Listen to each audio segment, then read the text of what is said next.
You're watching South Asia Newsline, and here are the top stories we are tracking for you on Tuesday, the 12th of August.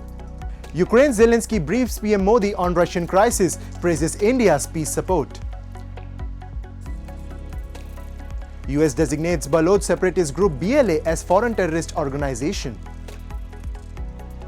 And Bangladesh ex-PM Sheikh Hasina faced corruption charges over disputed land deals.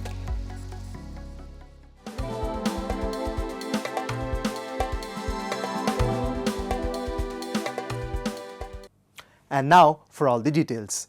Ahead of the anticipated meeting between US President Donald Trump and Russian President Vladimir Putin over the ongoing Russia-Ukraine conflict, Ukrainian President Volodymyr Zelensky spoke by phone with Indian Prime Minister Narendra Modi, discussing both bilateral ties and the broader diplomatic situation. In a statement, Zelensky said the leaders had a long conversation during which he briefed the Indian Prime Minister on the latest Russian attacks. He criticized Moscow for continuing its occupation and violence at a time where there is a diplomatic possibility to end the war, and stressed the importance of India's support for Ukraine's peace efforts. It is important that India is supporting our peace efforts and shares the position that everything concerning Ukraine must be decided with Ukraine's participation, Zelensky said. He also urged the need to curb Russia's oil exports to limit its ability to fund the war, adding that he hoped the leaders with influence over Moscow would send corresponding signals to push for an end to hostilities. The Ukrainian president confirmed that he and Prime Minister Modi plan to meet in person during the UN General Assembly in September and are working on the exchange of visits. According to a statement from the Indian Prime Minister's office, PM Modi reaffirmed India's steadfast and consistent position for peaceful settlement of the conflict and reiterated New Delhi's commitment to extend all possible support for the earliest restoration of peace. The conversation took place against the backdrop of Trump's decision to impose an additional 25% tariff on certain Indian imports, bringing the total to 50% in what the White House said was a response to New Delhi's purchase of Russian oil. And a day after Pakistan Army Chief's nuclear rhetoric against India, former Foreign Minister Bilawal Bhutto-Zardari has issued a fresh round of war threats against New Delhi if it makes changes to the Indus Waters Treaty. Addressing a gathering in Sindh province, the Pakistan People's Party leader alleged that Prime Minister Narendra Modi's announcement of a water project on the Indus amounted to a warning that Pakistan's water supply could be curtailed. The people of Pakistan have the strength to confront Modi in the event of war, Bilawal said, warning that another conflict might result in Pakistan reclaiming all 6 rivers under the treaty. Notably, India had put the 1960 agreement in abeyance soon after the April 22 Pahalgam terrorist attack that killed 26 people. The Bhutto-Zian's remarks came just hours after New Delhi slammed Pakistan Army Chief Field Marshal Asim Munir's nuclear blackmail against India, calling it the stock in trade of Islamabad. Decrying India's reaction, Islamabad issued a statement rejecting the accusations and claiming Pakistan is a responsible nuclear weapons state with elaborate command and control under full civilian oversight. The Indian narrative of an alleged nuclear blackmail is a misleading and self-serving construct. Pakistan remains firmly opposed to the use or threat of use of force, the statement said. In a threatening tone, it further warned that if Pakistan's sovereignty is threatened, it would respond with an immediate and matching reaction. Relations between New Delhi and Islamabad are at an all-time low after a week-long military confrontation over India's strikes on terror hideouts in Pakistan and Pakistan-occupied Kashmir.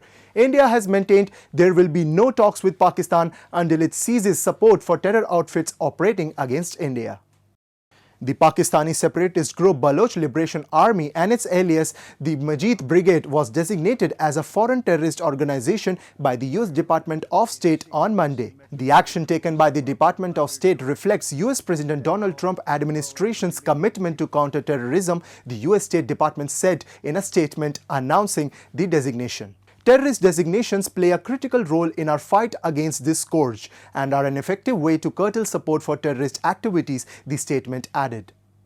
The designation of Baloch separatists as a foreign terrorist organization comes after Pakistan's Chief of Army Staff Asim Munir made headlines for being hosted at a private White House lunch, an unprecedented gesture by US President Donald Trump.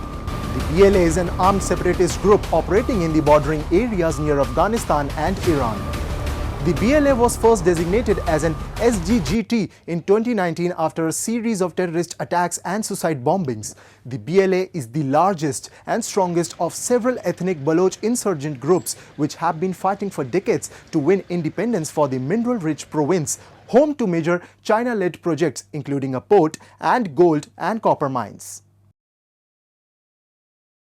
Taliban's Foreign Minister Amir Muttaqi was scheduled to visit Pakistan on August 4, but the United States blocked the trip by refusing to grant a UN Security Council travel ban exemption, Pakistani media outlet Dawn has reported. The visit was part of ongoing diplomatic efforts to improve ties between Kabul and Islamabad following Pakistani Deputy Prime Minister and Foreign Minister Sheikh Dar's earlier visit to Kabul, which was facilitated by China.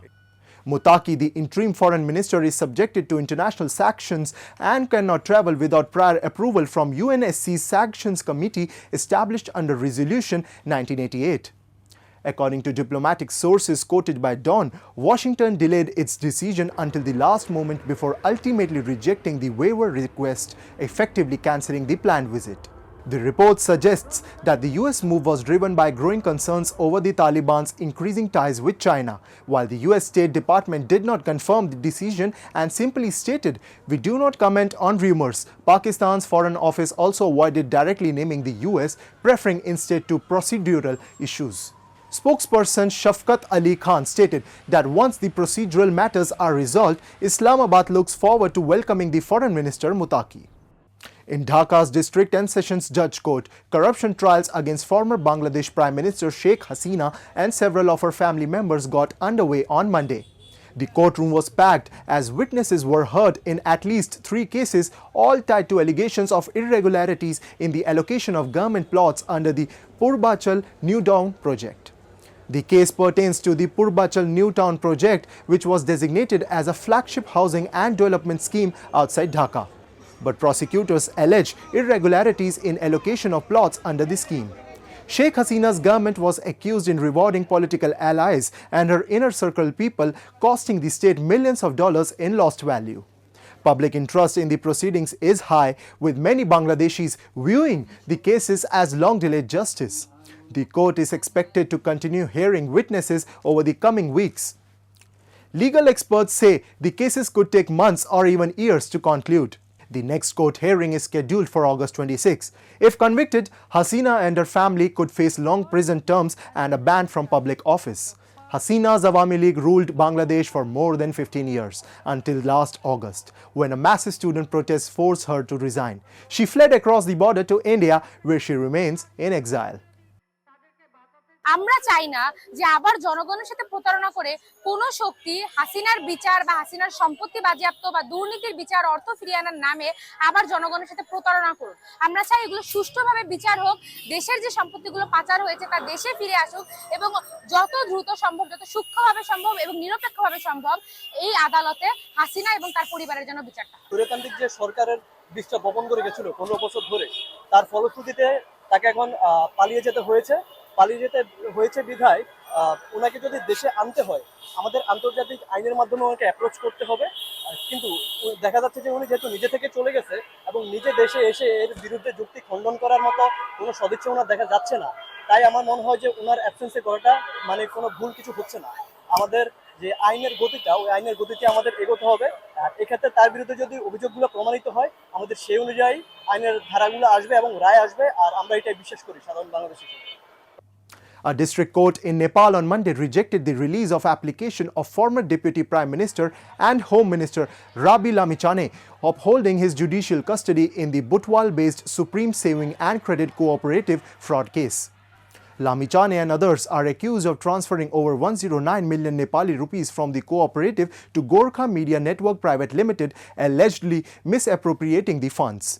in all 4 districts where related cases have been filed. Lamichhane is accused of diverting deposits to Gorkha Media Network, which operated the now defunct Galaxy 4K television.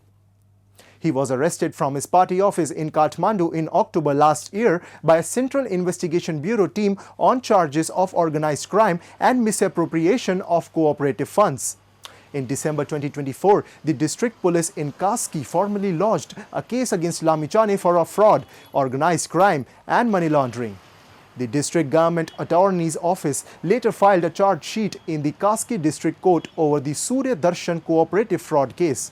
The former Home Minister and founder of the Rashtriya Swatantra Party has been suspended following the filing of the case. He has denied all charges. That's all in tonight's edition. We'll see you same time tomorrow. Good night.